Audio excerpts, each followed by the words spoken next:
Hello trial नजिकै हुनुभएका साथीहरू, आज चाहिँ हामीले ट्राफिक सङ्केत चिन्हहरू यानि कि रेगुलेटरी साइन्सको बारेमा लिएर आएका छौँ। जस्तै यो फर्स्टको रातो यस्तो त्रिकोण के भन्नु हो, त्यस्तोमा आयो भने चाहिँ रोकर जान देऊ भन्ने सङ्केत बुझिन्छ। अनि यस्तो यो अपोजिट ट्रायङ्गल जस्तो छ भने चाहिँ मूल सडक या गोल घुम्तीमा चल्नेलाई पहिलो जान देऊ भनेर दिने सङ्केत हो। अनि यो चाहिँ एउटा बिचमा एउटा सेतो धर्का अनि रातोले घेरिएको गोलो छ भने चाहिँ यो प्रवेश निषेध भन्ने सङ्केत हो। अनि यो यस्तो यो कार या मोटरसाइकलको निषेध जस्तो यो क्रस दिएको छ भने चाहिँ मोटर सवारी निषेध क्षेत्र भयो।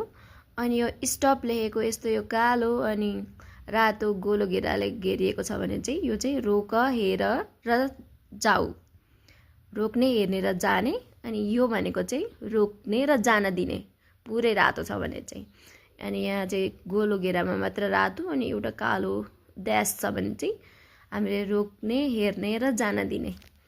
अनि अर्को छ हाम्रो ट्रक निषेध। यो ट्रकको साइनमा क्रस गरेको छ भने ट्रक निषेध। अनि यो ठेलागाडा देखाएको छ अनि क्रस छ भने ठेलागाडा निषेध।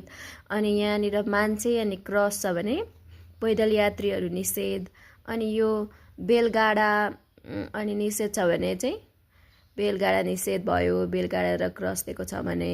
अनि यो 4.4 मिटर अनि माथि एउटा साइन तल एउटा साइन छ भने सवारी उचाइ सीमा।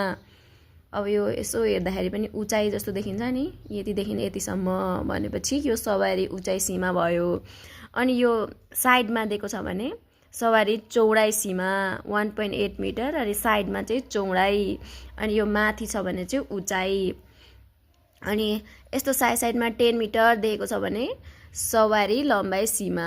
यहाँ चाहिँ एरो नै दिँदो रहेछ, हो एरो छ भने। अनि 10 मिटर 20 मिटर हो त्यस्तो लेखेको छ भने चाहिँ सवारी लम्बाइ सीमा भयो। अनि यो 17 अनि माथिपट्टि सानो टी छ भने सवारी भार सीमा। यो सवारीले चाहिँ यति भारसम्म ल्याउन सक्छ भन्ने। अनि यो चाहिँ सीमा समाप्त, अब यहाँ कुनै पनि मतलब सीमा छैन भन्ने सीमा समाप्तको साइन भयो।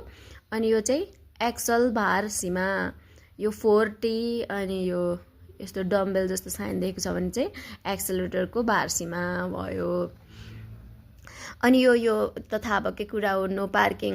अनि यो भनेको क्रस भनेको चाहिँ रोक्न निषेध भयो, निलोमा अनि रातो क्रस छ भने।